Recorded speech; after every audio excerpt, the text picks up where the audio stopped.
se ha hecho un congreso sobre milagros eucarísticos y se han analizado más de 100, porque hay muchos más de lo que la gente cree.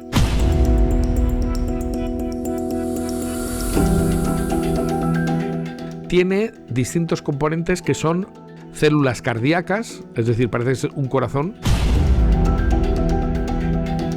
Se ha producido, por ejemplo, la transformación del vino en sangre y el pan en carne, que eso es sorprendente, pero se ha dado en un montón de sitios y además se han analizado, eso es lo que vamos a ver.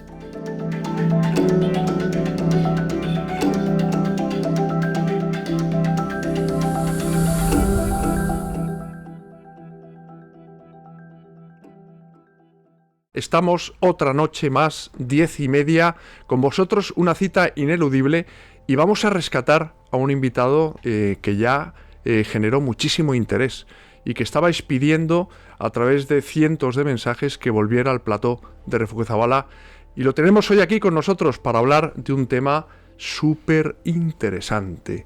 Ahora lo vais a ver, amigos. Bueno, bienvenido Jorge Manuel al plató de Refugio Zabala, presidente del Centro Español de Sindonología, doctor en Historia del Arte, Derecho, en fin, no sé, es inagotable, ¿no? Sí, bueno, hay algunas cosas más, pero tampoco hace falta decir todo, ¿no? O sea, muy bien. Bueno, vamos a desvelar ya a nuestros invitados, si te parece, Jorge Manuel, el tema de este programa que yo creo es apasionante, que son los milagros eucarísticos. ¿Cómo empezamos? Bueno, pues en principio hay que decir, yo siempre intento justificar porque voy a hablar del tema, entonces hay que tener en cuenta que los milagros eucarísticos inciden en cierta medida con relación a la Sábana Santa, porque hay una cosa que los une, que es el grupo sanguíneo. O sea, nosotros cuando hablamos de la Sábana Santa, lógicamente, que eso es lo que significa sindonología, el estudio de la síndone, que es la sábana, ¿no? Pues cuando hablamos de la Sábana Santa hablamos de que hay sangre, en fin, y incluso hay algunos fragmentos de carne que no se han analizado, por cierto. Pero claro, eso es un punto de coincidencia con los milagros eucarísticos, y muchas veces nos preguntan, bueno, pero ¿coinciden con los milagros eucarísticos? Hay que decir que no hay un estudio sistemático profundo. Yo sé que se ha hecho un congreso sobre milagros eucarísticos y se han analizado más de 100, porque hay muchos más de lo que la gente cree. Entonces, ¿qué es un milagro eucarístico? Pues un milagro eucarístico es una situación especial en la que, por alguna circunstancia y relacionado con la Eucaristía, pues se ha producido, por ejemplo, la transformación del vino en sangre y el pan en carne, que eso es sorprendente, pero se ha dado en un montón de sitios y además se han analizado, eso es lo que vamos a ver. Y hay otros que son simplemente hostias que sangran, y por ejemplo como el milagro de Bolsena, cosas así, y luego hay otros milagros que tienen que ver con la Eucaristía, pero que no son una transformación, sino cosas sorprendentes que se han dado en relación a eso, a la Eucaristía mismo. Entonces, claro, los milagros eucarísticos son un fenómeno que existe, que no podemos obviar, y que ¿por qué no vamos a estudiarlo, no? O sea, que eso es lo que hay Claro, que hacer. es que es así. Además, tenemos la gran oportunidad de estar ahora mismo contigo, que eres uno de los mayores expertos del mundo en milagros eucarísticos. Bueno, lo digo yo, no lo dices tú. Vale. Lo digo yo. Y entonces, claro, hay muchísimas personas que nos están viendo ahora, Jorge Manuel, y que no saben lo que es un milagro eucarístico. Han oído hablar, eso sí. La idea más... O no. La idea más clara que tienen es que pues es una sagrada forma que aparece de repente. Me interesa mucho eso que has dicho del grupo sanguíneo. ¿Qué grupo sanguíneo es el de la Sábana Santa? El grupo sanguíneo de la Sábana Santa es el AB. AB. Ya, hay una versión apócrifa que dice AB positivo, pero es que el grupo, el Macarius Resus, o sea, la identificación del RH no se ha hecho, ¿no? Entonces, que yo sepa. Entonces, sí que se sabe que es el grupo AB. El grupo AB es el de... no es el gran donante, pero sí el gran receptor. Es decir, la persona que tiene grupo AB puede recibir en una transfusión sangre del grupo A, sangre del grupo B, independientemente. O sea, podemos decir que Jesús tenía el grupo sanguíneo AB. Pues eso parece. Por otra parte, hay una cosa muy curiosa con relación al grupo AB, que es que solo tiene el 3% de la población mundial, lo cual quita muchísimas posibilidades, pero... ¿Tú no lo tienes? No lo tengo. Yo creo que tampoco. No, pues eso, sí. Pero, sin embargo, pues la población judía tiene casi un 9%, que es casi el triple de lo que es la media mundial. Entonces eso es muy curioso porque, claro, hay una cierta tendencia a pensar que podría ser un grupo relacionado con la etnia judía, y eso actualmente no sabemos. En el pasado a lo mejor lo tenían más y luego se han ido mezclando y ha ido reduciéndose el número de grupos sanguíneos, pero, o mejor dicho, ampliándose dentro de la etnia judía. Y eso, fíjate, ese grupo AB que tenía Jesús, o que intuimos que tenía Jesús, ¿se ha encontrado en alguna sagrada forma? Sí, sí. O sea, de hecho, los casos que voy a citar, que no son muchos porque ya digo, no vamos a hacer una reproducción exhaustiva de los todos, más significativos. Claro, ¿no? Sí, sí. Pues sí, todos tienen grupo AB. Y entonces es llamativo. Lo que pasa es que yo sé que alguna vez se ha dicho, por ejemplo, nosotros en el sudario de Oviedo, que hemos estudiado nosotros directamente, pues ahí al principio yo pensaba que no se podía casi sacar nada del sudario de Oviedo, pero cuando hablamos con el doctor Villalain, que era el máximo experto, ahora fallecido ya, pero nos dijo, no, podremos sacar muchas cosas del sudario de Oviedo. Y yo decía, no sé yo, porque claro, yo no era un hematólogo en nada de eso, y dije yo, pues el grupo sanguíneo como mucho. Dijo, no, muchas cosas, y efectivamente, pues ahora hay un montón de literatura sobre eso, ¿no? Pero cuando yo pensé, y bueno, pues espero que dé grupo AB, y dijo, si da grupo AB lo repetiremos.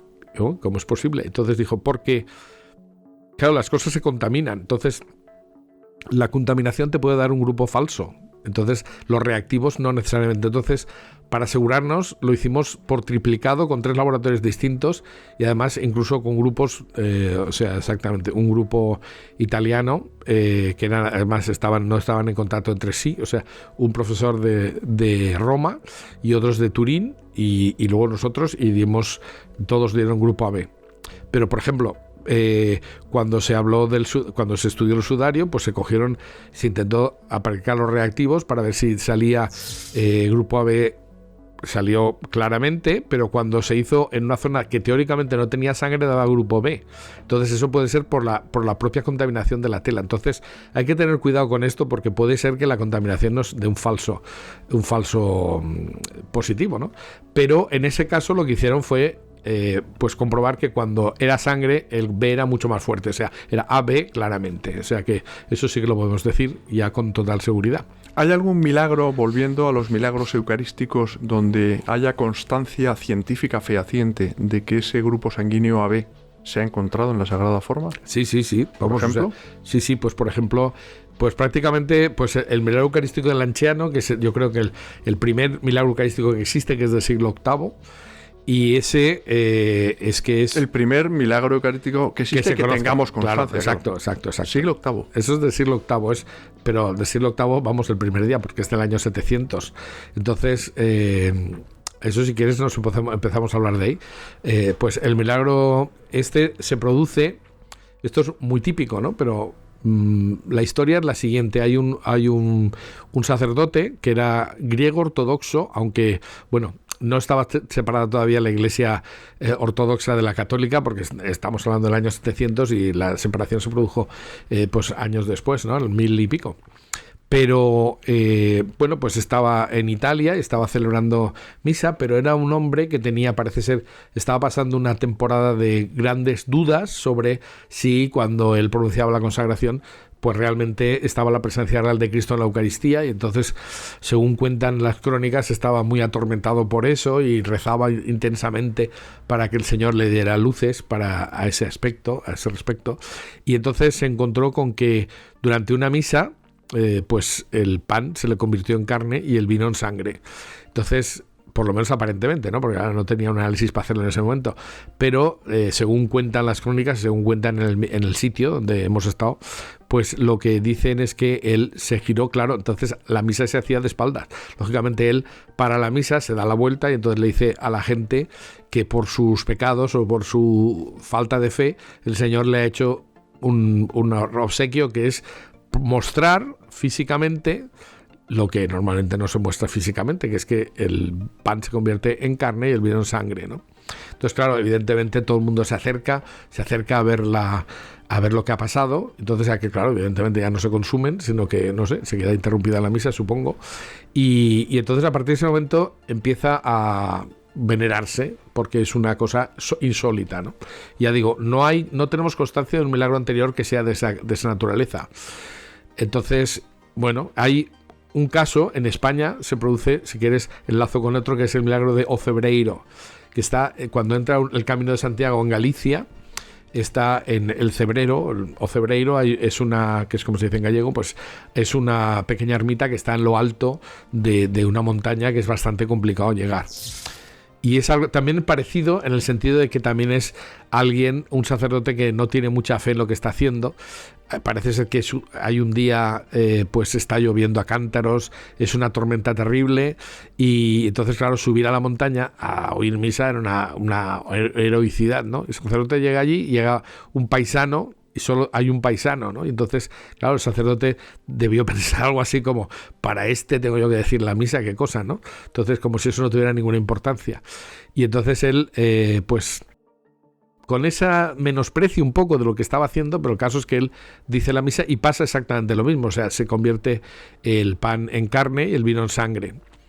Esto hoy día, cuando se va a Ocebreiro, yo he hecho el Camino de Santiago hace cuando podía, ahora ya no estoy en condiciones para hacer eso, pero la verdad es que, pues la verdad es que hay una, no sé, no recuerdo si es una caja blindada o algo así, pero vamos, hay una vitrina especial donde hay un relicario que regalaron los Reyes Católicos, precisamente. ¿Y esto cuándo sucedió este milagro en Ocebreiro? Pues si no recuerdo mal, es del siglo XIII. Del siglo XIII. Efectivamente, también. Entonces, estos dos milagros a los que has hecho alusión, Jorge Manuel, han sido investigados por la Iglesia. Sí. Especialmente el de Ocebreiro, la verdad es que no tengo referencias muy concretas, pero el otro, el milagro del anciano, sí, absolutamente. O sea, ¿qué se hizo? ¿Cómo se investigó? Pues es una cosa curiosa. La primera vez fue en 1500, me parece que era 1571, se hizo simplemente una comprobación. O sea, habían pasado un montón de años, 800 nada, y pico años, sí. Nada menos. Y hay una comprobación que se hace que es muy curiosa, que es que pesan, porque claro, en el milagro que he dicho, el primero, que es el del anciano,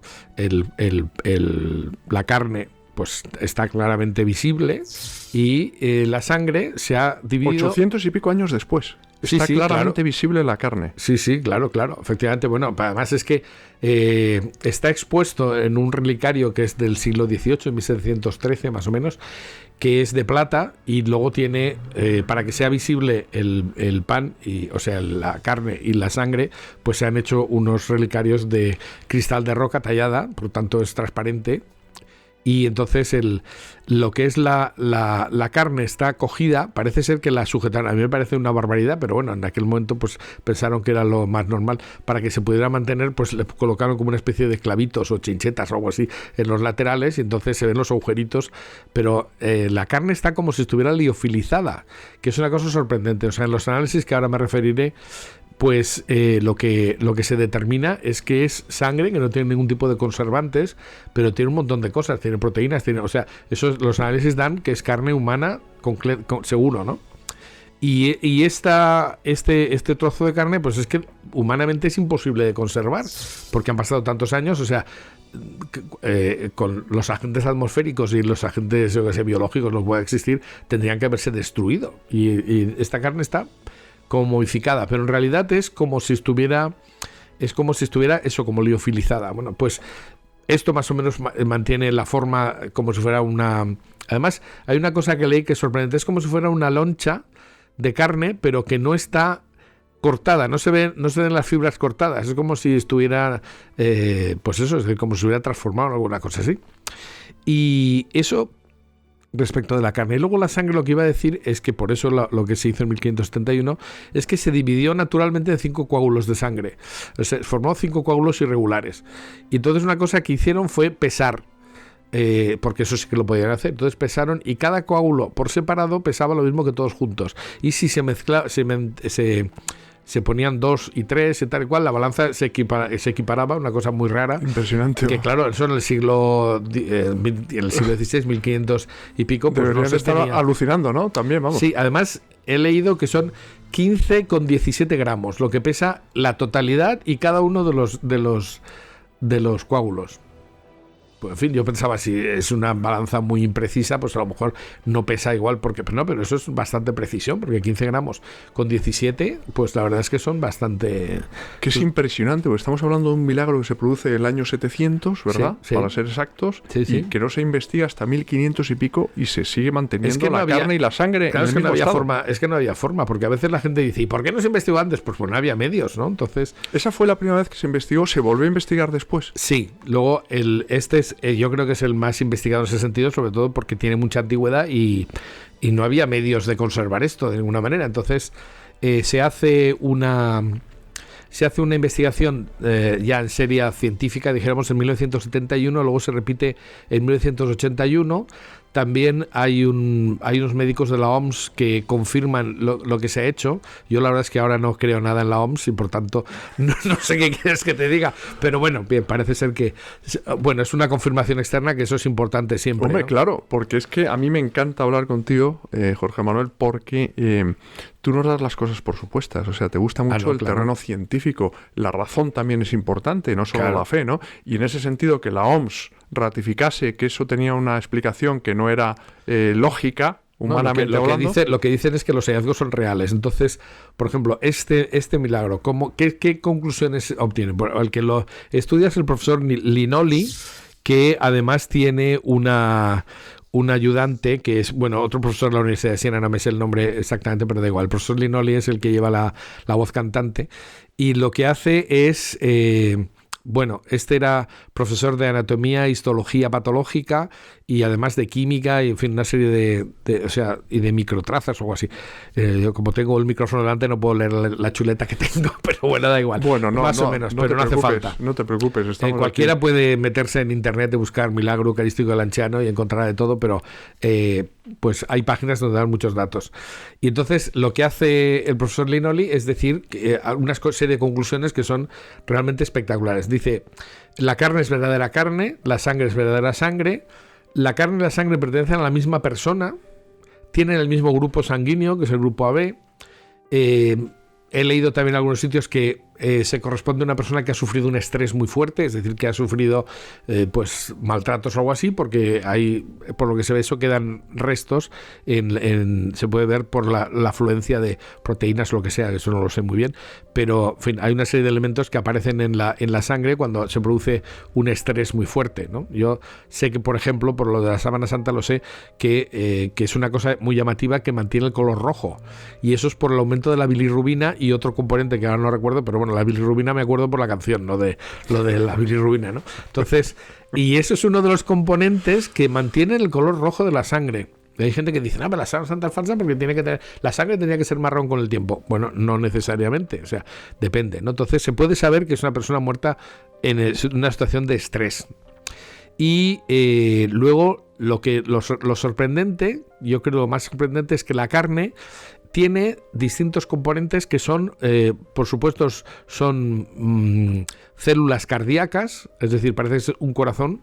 Miocardio, pero además, el miocardio. Miocardio. Pero además es que hay secciones diferentes. O sea, parece que está el nervio vago y también hay varias partes del corazón. O sea, que casi está un corazón completo en el del anciano, ¿no? Por lo menos representado allí.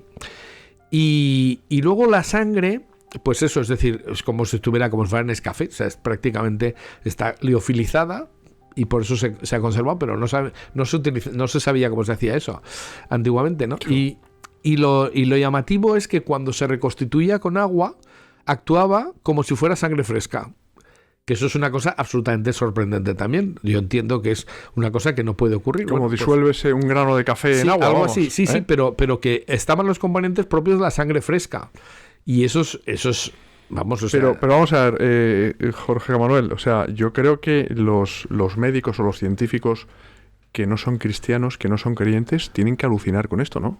Claro.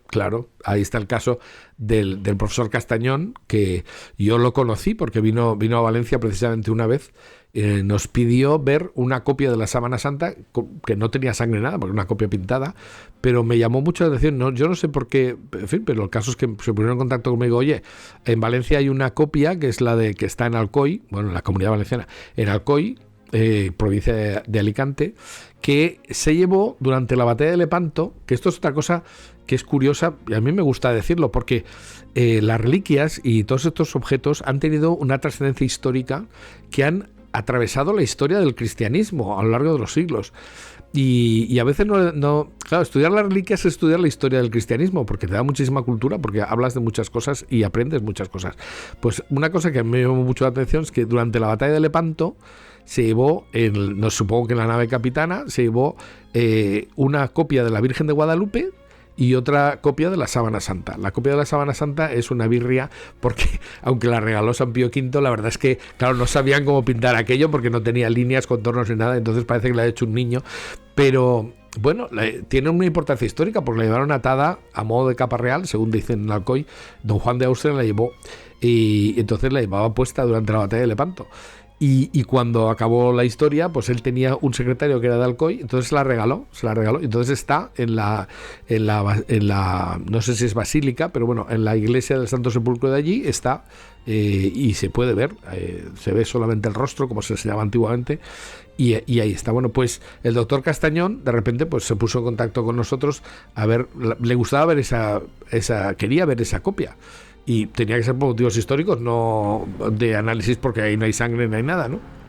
Pero lo cierto es que tuvimos una tarde maravillosa, nos estuvo contando un montón de cosas. Y él, una de las cosas que dijo es: yo he sido ateo toda mi vida, yo le debo la fe a mi madre, porque mi madre, como la madre de San Agustín, estuvo rezando muchísimo por mí para que me convirtiera. Dice, y a mí me sorprendió, o sea, el análisis de los milagros eucarísticos, lo que a mí me ha llevado a la fe absolutamente, porque claro, él se metió, dijéramos, como para decir, esto se puede demostrar claramente que no es un milagro eucarístico seguro, y entonces él ha analizado un montón de milagros, yo no sé si 40 o 50, o sea, tiene un montón o más, no sé, y ha hecho análisis exhaustivos.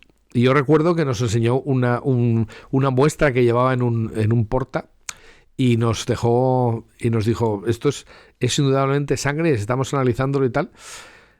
Es posible, en aquel momento yo creo que él estaba estudiando quizá el milagro de Buenos Aires, que ese es otro de los que podíamos hablar. ¿Qué milagro? Sí. ¿Qué fue? Pues este es parecido a los que hemos citado, ¿no? Es decir, también se convierte en carne y sangre. ¿En qué año se produce? Pues me parece que es 1996. O sea, que no hace tanto, vamos. No, nada. Y luego él estudia también otro que es el de Tixla, en México, que es del año 2006, o sea, 10 años después. O sea, él se ha dedicado a estudiar exhaustivamente una serie de milagros eucarísticos, pero... Luego hay en Legnica, en Polonia, uno más reciente, ese no lo 2014 o 2016. Pero bueno, volvamos al de Buenos Aires. ¿Qué pasa ahí? Bueno, el de Buenos Aires, lo que es muy llamativo es que el arzobispo de Buenos Aires era el actual Papa Francisco, ¿no? Entonces, el arzobispo de Buenos Aires... Claro, el año 98, efectivamente. Claro, bueno, 96. Pero él da autorización y entonces, efectivamente, el doctor Castañón estudia el milagro eucarístico y le presenta a él el resultado, ¿no? Entonces, también viene a decir lo mismo, es carne de miocardio, es sangre, grupo AB, en fin, es coincidente prácticamente todo lo mismo que en el milagro del anciano. Y... bueno, es muy llamativo porque son milagros que dejan boquiabierto. Y él decía que eso él le había dejado impactado. O sea, este milagro u otros que habría estudiado antes. Pero que comentabas antes, Jorge Manuel, que él era ateo, ¿no? Sí, completamente. Y vuelve, o se hace creyente, abraza el catolicismo gracias a los milagros eucarísticos. Claro, porque es que es una cosa...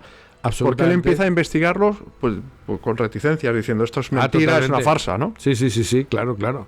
Entonces, esto es una de las cosas que llama la atención. Yo he tenido la suerte de ser creyente toda mi vida, pero he tratado con científicos y no son tantos los científicos ateos, ¿eh? Esto es una cosa muy curiosa. Yo recuerdo hablando con el padre Carrera, que en paz descanse, que me decía, bueno, él había estudiado con el descubridor del neutrino, un premio Nobel, y él decía, y yo... recuerdo perfectamente como a las 8 de la tarde dejaba el microscopio y se iba a misa. O sea, es decir, que eso es el descubridor del neutrino. Y él decía, pero es que se tiene la idea de que los científicos son ateos. Dice, es que no es verdad. Y citaba a un personaje histórico que decía que la poca ciencia aleja de la fe, pero la mucha ciencia acerca, ¿no? Porque hay veces que, en fin, pensar que las cosas se han producido por azar es una cosa que es ridícula. Es decir, porque es como decir, yo tiro un vocabulario al aire, entonces cae, pum, y sale formado el Quijote.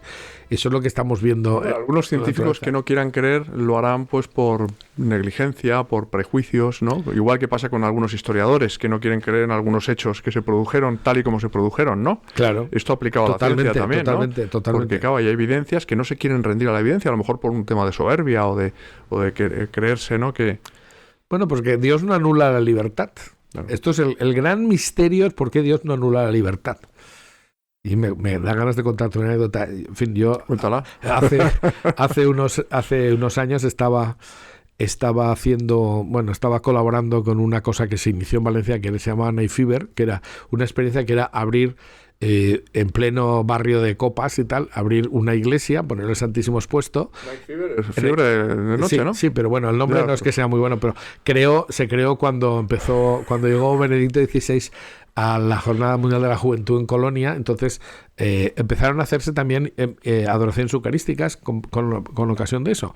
Y entonces esta idea pues resulta que es muy curiosa, ¿no? Tú hables en una iglesia, ya digo, un bar en una zona de copas, pones al Santísimo expuesto, apagas todas las luces, colocas una serie de velitas rojas y blancas que marcan el altar y está iluminado solamente el Santísimo. Entonces eso quita todo lo accesorio. Y entonces hay grupos de chavales de 20 años así que salen fuera y entonces le invitan a la gente a entrar. Entonces la experiencia, la verdad es que fue impactante porque había gente que entraba que decía, es que yo no entro nunca en una iglesia. Y digo, pues hombre, en la España católica no, pues sí, hay gente que entraba, ¿no? Y entonces yo, como el que lo organizó eso fue un ahijado mío, el primero que puso esto en Valencia en marcha, pues me dijo, vamos a crear un puesto para ti que no está en la versión original del Night Fever, que es, y yo le llamé el dubitorio, es decir, un señor que contesta dudas. Lo cual, por mi parte, era como muy arriesgado, porque te puede preguntar cualquier cosa a cualquier persona y tú dices, bueno, a lo mejor no sé contestar. Bueno, pues en esa situación, pues la verdad es que fue una experiencia. Yo no se trataba de confesar, yo estaba de particular y en las otras capillas había gente confesando. Yo le decía a la gente, o sea, porque a veces se acercaban, ¿me puede confesar? Digo, no puedo. O sea, todas las otras capillas sí, pero yo estoy aquí para resolver dudas. Y eso demuestra que la gente no identifica lo que es un sacerdote, pero si fueran como Dios manda y la Iglesia nos enseña, porque está establecido que los curas lleven signos distintivos, pues no habría problema. Bueno, pero lo cierto es, para no irme demasiado por las ramas, que ya me he ido mucho, pero la anécdota es buena porque aparecieron 3 chavales de 7 años. Y entonces de repente me dijeron, oye, es que tenemos una duda. Y a ver, pues ¿qué puedo aclararlo? Sí. ¿Por qué Dios no anula el pecado y entonces ya no habría ningún problema? Y entonces yo le dije, se me ocurrió, bueno, yo creo que fue una inspiración del Espíritu Santo, pero lo digo porque eso es así, ¿no? Es decir, le dije, a que tú si hicieras todo lo que pide tu padre que hagas, tendrías los mejores amigos, no tendrías ningún peligro, tal. Y decía, sí. Digo, ya que sería un rollo horroroso. Y él dijo, sí, claro, o sea, si tu padre te anula la libertad, hará lo que él quiera, pero tú no eres libre. Entonces yo le dije, Dios no quiere tener esclavos. ¿Eso lo entiendes? Y dijo, sí. Y entonces le dije yo, pues ese es el problema de la libertad. Si no hubiera la posibilidad de pecar, no seríamos libres. Entonces, y lo entendió perfectamente. Lo cual, con 7 años. Con 7 años. A mí me hace mucha gracia porque a veces tratamos a los niños como si fueran imbéciles. Y, en fin, yo no creo que fuera un monstruo. Yo con 7 años, pues, vamos, yo pensaba ya, entonces no sé lo que pasa ahora, pero en fin. Bueno, pues ese es el gran problema de la libertad. O sea, hay veces que es que uno, si no le interesa, no cree. Entonces eso es pues perfectamente posible, ¿no? Pero fíjate que es un tema muy interesante que has apuntado. Y es que, ¿por qué se producen los milagros eucarísticos, no? Realmente había un sacerdote, comentabas, ¿no? Uh-huh. Que en el caso del Anciano o de otros, o sí. Cebreiro, ¿no? Sí. Que no tenían mucha fe o no creían tanto en la importancia de la Santa Misa, en fin, y entonces se producen esas señales, ¿no? Son como obsequios claro. de Dios, ¿no? A los hombres. Es que ese es el punto de vista que se tiene que plantear, ¿no? Porque claro, o sea, lo de un milagro eucarístico, ¿qué cosa más curiosa? Pues es que no es una cosa curiosa, es que es algo que tiene una finalidad, ¿no? Es decir, yo soy de los que pienso que Dios permite este tipo de cosas tan raras porque a veces hay personas que necesitan creer, es decir, que necesitan un apoyo, un motivo de credibilidad. Entonces, Claro, yo recuerdo una amiga que me decía, ¿y por qué la Iglesia, si dice que esto es carne auténtica y sangre auténtica y tiene el mismo grupo sanguíneo y además se reconstruye, en fin, todo esto, pues, ¿por qué no se dice expresamente que Jesús está ahí en esa forma? Digo, porque lo dice siempre. Lo que pasa es que a veces se ve y a veces no se ve. No, esto es como Tomás, que le dice, Jesús, mete los dedos en mi costado, ¿no? Claro, no haría falta porque lo ve vivo, o sea, pero aún así, como él lo que dice es yo quiero una prueba taxativa, pues Dios a veces se pone a ese nivel y dice, pues ahora te voy a dar una prueba de que efectivamente aquí pasa algo más que lo que dice una persona, ¿no? Que no es una simple enumeración o una... En fin, que no se está contando, sino que se está realizando como dice la Iglesia, la renovación incruenta del sacrificio del Calvario. Y eso, mientras no se modifique, es lo que la Iglesia Católica ha dicho siempre desde el principio, ¿no? Fíjate, Jorge Manuel, al hilo de lo que estamos hablando, Carlo Acutis, beatificado, ¿verdad?, por el Papa Francisco, consagró su breve vida, porque murió de una leucemia fulminante con 15 años, a investigar los milagros eucarísticos. Hizo una exposición en Internet, porque era un auténtico virguero en Internet, ¿no?, pese a su corta edad. Y a él, pues eso le ratificaba, si cabe aún más, en la existencia de Dios, ¿no? Claro. Y yo no puedo entender que haya personas que sepan lo que es un milagro eucarístico, que puedan comprobar que ha sido demostrado científicamente y no crean. Pues porque es algo prodigioso. Es lo que te digo yo. Es que claro, ya si no crees sin ver... Claro, y viendo, pues tampoco. Pues porque no te interesa.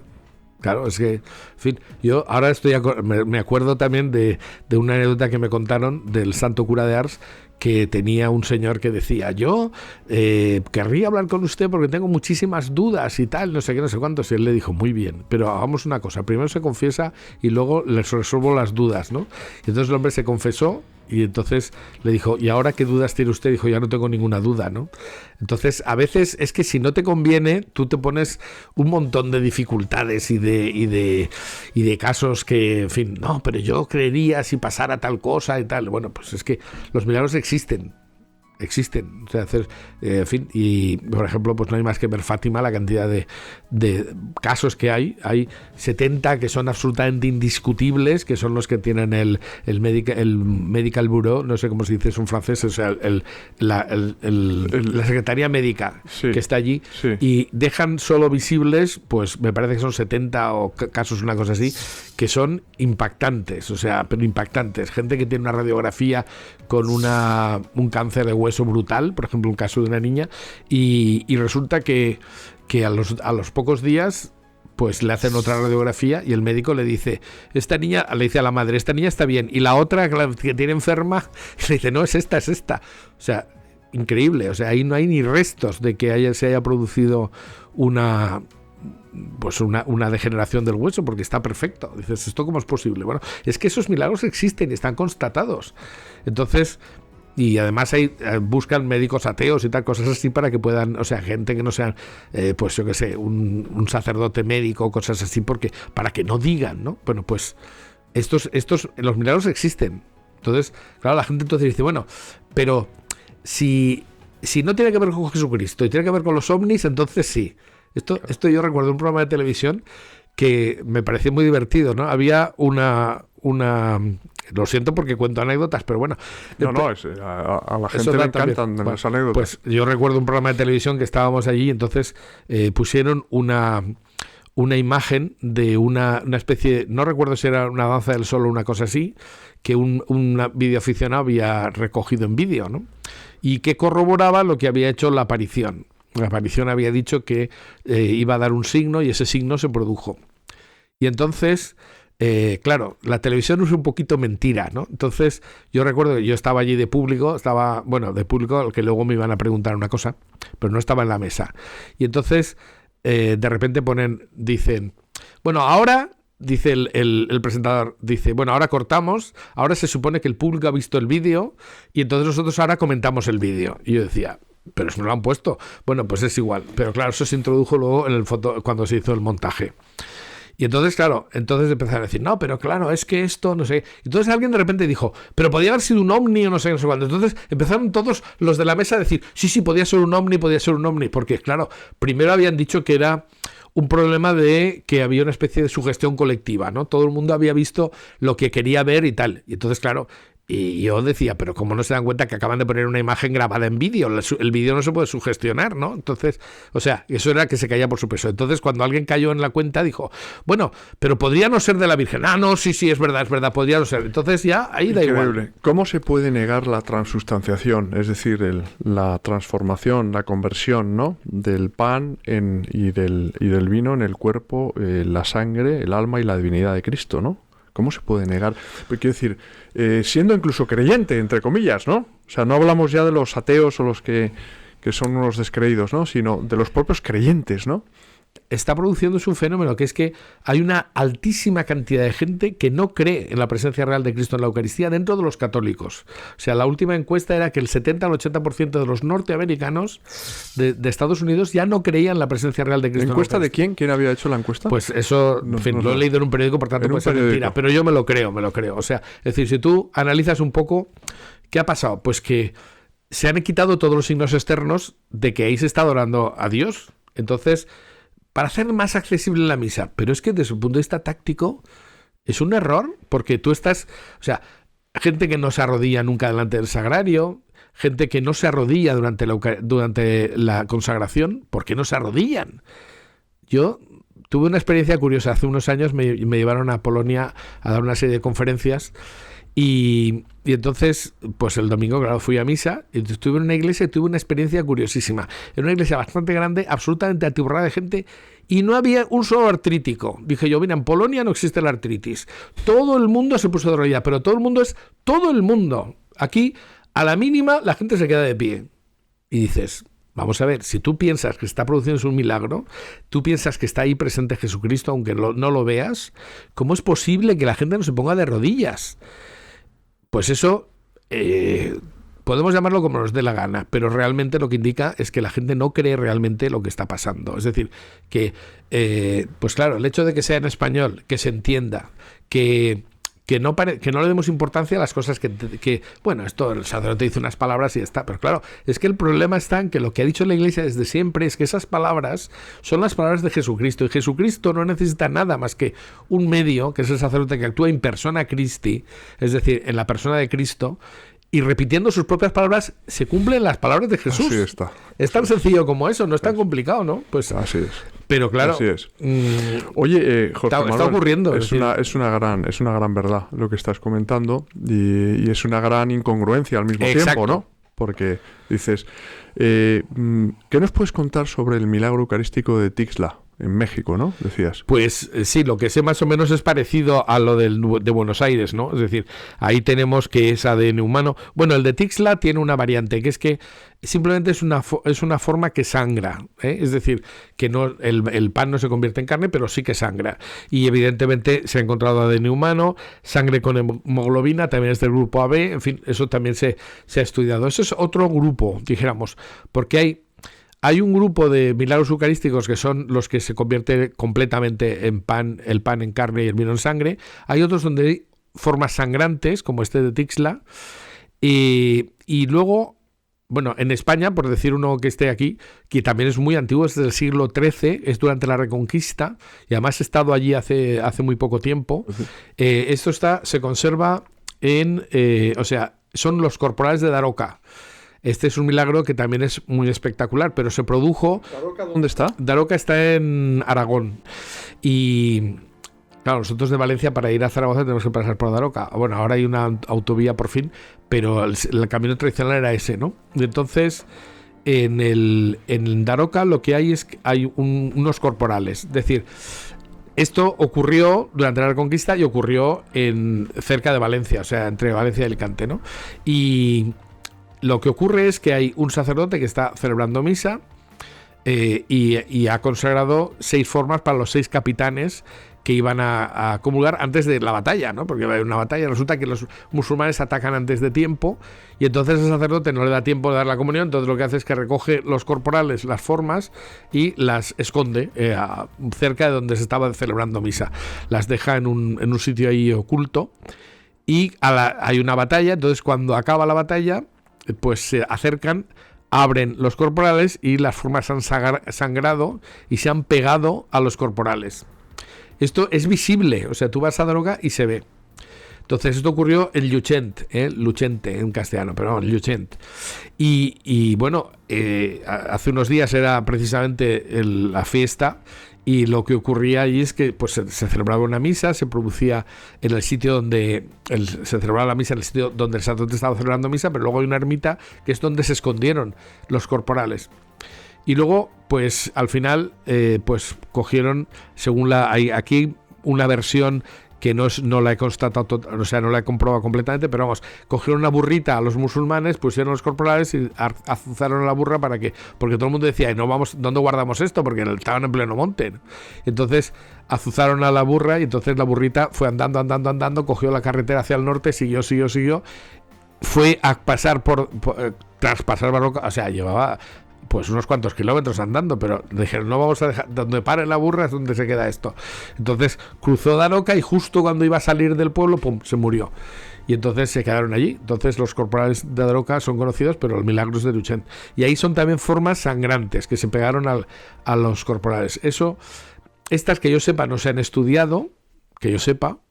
Nosotros pedimos hacer una incursión, nos dijo, no, el obispo, eso tenéis que hablar con el obispo, porque claro, el párroco no quería meterse en bollos. Pero ¿qué problema hay en investigar eso? Seguro, pues, ¿no? Sobre todo porque se han investigado muchos, o sea, claro. No pasa nada, no hay nada que lo impida, ¿no? Claro. Y entonces, efectivamente, eso se hizo, o sea, pero bueno, es un milagro que es muy conocido también porque es muy antiguo, es del siglo XIII y, en fin, llama mucho la atención. ¿A ti de todos los milagros eucarísticos hay alguno que te llame más la atención? Hombre, estos es que son muy espectaculares. Y luego hay otros, y yo recuerdo una vez cuando estaba en Siena, que descubrí eso, y no sabía que hay un milagro eucarístico también. Ahí me parece que fueron unas formas que estaban en un copón, que fueron robadas y bueno, luego las recuperaron. El problema es que esas formas no se han degradado, están exactamente igual. Las han metido en una ampolla de cristal y están todas las formas perfectas, como si estuvieran, recién salidas del horno, ¿no? Entonces, increíble. Sorprendente, pero eso es que ya de por sí eso es un milagro, o sea, que no se corrompan, porque normalmente las cosas se corrompen con el paso del tiempo. No digo nada, es la carne, la sangre, pues evidente, pero incluso el pan tendría que haberse destruido, ¿no? Entonces, eso existe. Y luego hay otros milagros que me llaman mucho la atención. Por ejemplo, hay uno que tenemos cerca de Valencia, que se produjo, esto sería ya, si no, esto no sé, me lo sé un poco de memoria así, pero bueno, debe ser en la época, es ya después de la reconquista de los cristianos, pero había muchos musulmanes que se quedaron en el campo, es decir, lo que eran pues gente que se convertía y se quedaba en las tierras, ¿no? Y sobre todo los agricultores eran muchas veces musulmanes, a pesar de que, en fin, hubieran vuelto al cristianismo. Y hay un hecho que es curioso, que es que un sacerdote va con el viático, porque hay un musulmán convertido, yo no sé si se llaman mozárabes o sí, más o menos, igual me equivoco en la palabra, pero bueno, el sacerdote va a llevar el viático, porque antes la gente no quería morir de cualquier manera y quería recibir los últimos sacramentos. Ahora no se le da ninguna importancia, pero es importantísimo, porque además te puedes saltar el purgatorio en la torera, pero claro, para quien crea en el purgatorio, como ahora hay gente que no cree, o sea, hay un cristianismo a la carta, que cada uno coge lo que quiere, pues así nos va. Y entonces, pues claro, el sacerdote, pues que también era creyente, pues el hombre sale con una tormenta terrible, va con la cabalgadura y lleva el viático, o sea, una serie de formas para darle la comunión a este señor que se está muriendo, ¿no? Entonces, pues con el fragor de la tormenta, en el momento, no sé si él cae a tierra o lo que sea, pero el caso es que se le caen las formas y está pasando por un puentecito donde había una acequia y entonces las formas, se abre la caja y se van hacia el mar, ¿no? Entonces acababan en el mar. Y claro, ¿Qué ocurre? Que claro, en una situación en la que la gente era creyente, o sea, no se puede permitir que las formas se pierdan. Y entonces sale todo el mundo, a pesar del clima, sale todo el mundo a buscar las formas. Y entonces, al final de la acequia, que desembocaba en el Mediterráneo, se encuentran unos peces que tenían las formas en la boca. Y entonces el sacerdote coge lo que llevara allí como teca, ¿no? O sea, lo que fuera para recogerlo, y los peces sueltan las formas y se recuperan. Entonces, hay una ermita donde se produjo el milagro, hay un par de pueblos, porque no se sabe muy bien el término municipal en qué ocurrió, si era entonces de un pueblo o del otro, que discuten sobre dónde está, pero bueno, se conservan las formas. Yo creo que se consumieron, pero se conserva el copón o en fin, todo donde se produjo, donde se guardaron las formas. Es impresionante. Eso es curioso, porque son milagros que no son de transformación de carne en sangre, pero son curiosos porque dan una sensación de que hay una protección de Dios a estas cosas, ¿no? Que nosotros no le damos importancia, pero que están allí. Yo creo que, Jorge Manuel, eres un libro abierto y nos has alimentado más el apetito, ¿no? Por saber más cosas. Porque yo creo que no podemos pecar de negligencia y tenemos que poner los medios para saber más cosas sobre los milagros eucarísticos, ¿no?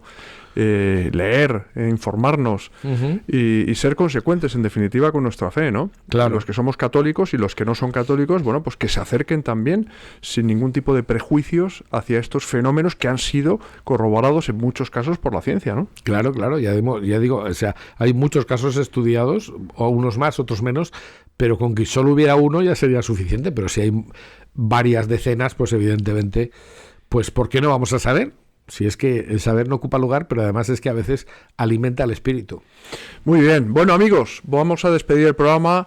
Jorge Manuel va a volver al plató de Refugio Zabala. Además nos comprometemos. Sí, claro. Jorge Manuel, los dos, tú y yo. Sí. Porque es interesantísimo. O sea, yo creo que esta conversación la vais a rebobinar, no, pero la vais a volver a ver una y otra vez, este vídeo, porque hay muchos datos que nos ha facilitado este gran experto, presidente del Centro Español de Sindonología. Os podéis meter en la página web, ahí tendréis cantidad de información también sobre la Sábana Santa, sobre el Santo Cáliz en Valencia, porque este hombre se ha dedicado a investigar estos sucesos desde hace muchísimos años. Es una persona católica practicante, pero también es una persona tremendamente inquieta que quiere observar, investigar estos fenómenos a la luz de la ciencia también, como debe ser. Así que os espero, amigos, el próximo jueves a las 10:30 de la noche en Refugio Zabala. Que Dios os bendiga a todos.